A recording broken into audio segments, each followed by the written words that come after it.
Aujourd'hui, on va parler de Dieu et la science. L'objet de la présentation n'est pas d'entrer dans les détails, mais plutôt de dire l'intuition générale qui se dégage chez de nombreux scientifiques à la lumière de la connaissance actuelle. Avant d'entrer dans le sujet, j'aimerais donner quelques balises à la science. On sait bien qu'elle a une utilité, est importante, est intéressante, c'est bon la science, mais ça peut pas tout. À titre d'exemple, elle peut nous dire le comment des choses, mais pas le pourquoi. Par exemple, comment faire une bombe, mais pas quand et pourquoi l'utiliser. On a la question du sens, qui je suis, d'où je viens, où je vais. La science ne répond pas à ça, c'est pas son champ. On a la notion du bien et du mal. On a la conscience qui est pas loin, qui nous fait agir ou qui, des fois, nous fait mettre une petite gêne sur certains de nos agirs. On sent que c'est pas la conduite appropriée. La morale, l'éthique, on peut penser la théologie, la philosophie. On peut penser encore les relations humaines ou même les arts. C'est toutes des manières de voir le monde qui sont utiles et nécessaires. La science est une manière de voir le monde parmi toutes celles-ci. Ces balises étant faites, on va plonger. Qu'est-ce que nous dit la science de notre monde? Hubert Reeves se dit « J'ai appris beaucoup de choses des étoiles, mais ça ne m'a pas donné le sens. »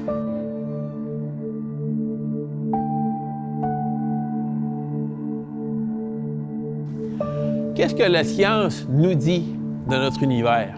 Bien, d'abord, elle nous dit qu'il est excessivement complexe, que ça défie l'imaginaire, le hasard que ça prend pour arriver à cet univers qu'on connaît. À titre d'exemple, je vais donner quelques exemples pour qu'on se comprenne bien. On prend un jeu de cartes, je les brasse, ça va devenir totalement désordonné. Il n'y a pas beaucoup de chance qu'en les brassant comme ça, que j'arrive de l'as au roi dans toutes les couleurs en ordre. Vous pouvez essayer, on s'en reparle dans quelques décennies. Un autre exemple, le musicien que je suis, va penser à cet exemple. Imaginons qu'on va faire une belle symphonie. On prend tous les instruments de l'orchestre, on prend les violons et tout ce qu'on veut. On prend de la note la plus grave à la plus aiguë pour chacun, des notes les plus longues aux plus courtes, on donne les valeurs de silence, on met les intonations de doux à très fort.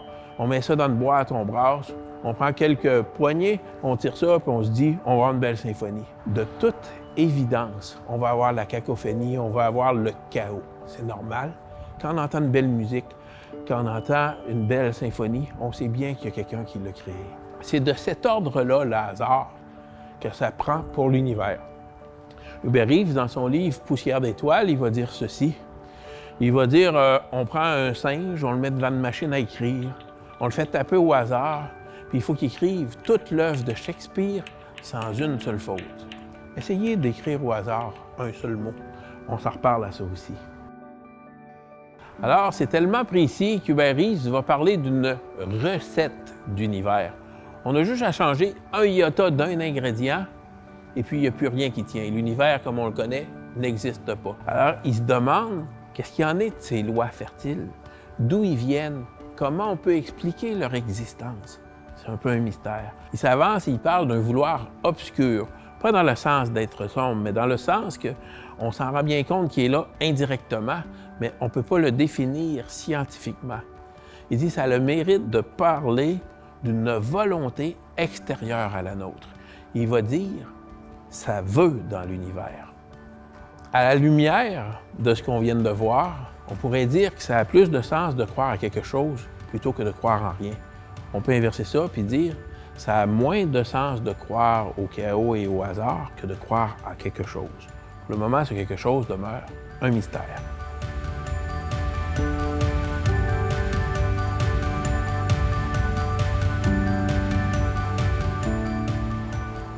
Maintenant, on va réfléchir à partir de la théorie la plus communément admise sur les origines du monde et du cosmos. On regarde notre planète, on regarde les fleurs, on observe les oiseaux, on voit la beauté de la nature, puis on lève les yeux, on voit le cosmos. Puis si on prend le temps, on s'émerveille. Mais on peut se poser la question, d'où ça vient tout ça? Comment ça a commencé? La meilleure réponse que la science nous donne, c'est dans la théorie du Big Bang. Ça nous dit que l'univers a 13,7 milliards d'années environ, qu'au début, au moment zéro, tout l'univers était concentré dans quelque chose, gros comme la tête d'une épingle, et que ça a explosé. Bang! Un Big Bang.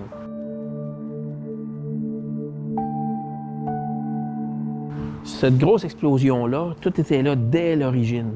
Tout est très contrôlé. On change un iota et il n'y a plus rien qui existe. Maintenant, on va se poser une question supplémentaire. Si la science nous dit que ça vient du Big Bang, vous savez, on en a en masse pour s'émerveiller longtemps. On pourrait se poser la question, il y a quelque chose qui a fait bang. Pourquoi il y avait quelque chose plus que rien? Comment est-ce que ça a pu être là? La meilleure réponse que la science nous donne, c'est d'abord, elle nous dit que c'est un mystère. Elle nous dit que le temps est constitutif de notre univers. Le temps a commencé avec la naissance de l'univers. Peut-être qu'avant l'univers, qu'avant le Big Bang, le temps n'existait pas. Et puis moi, j'aime cette réflexion scientifique qui se rapproche de la grandeur du Dieu auquel on croit, la notion de l'éternité, Dieu qui est là depuis l'éternité, jusqu'à l'éternité.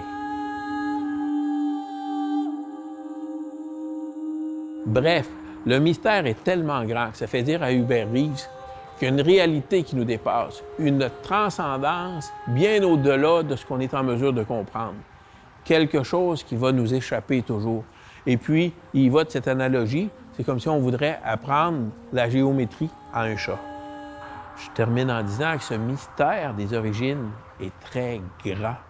Il nous faut garder notre place, c'est-à-dire demeurer humble devant ça. Je vais conclure en disant que ce que la science intuitionne et qu'elle ne peut pas nommer parce que ça serait plus de la science, nous, dans la foi, on peut faire le pas et dire que ce mystère des origines, c'est celui-là qu'on appelle Dieu.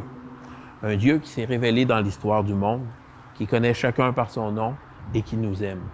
On aura l'occasion d'en reparler.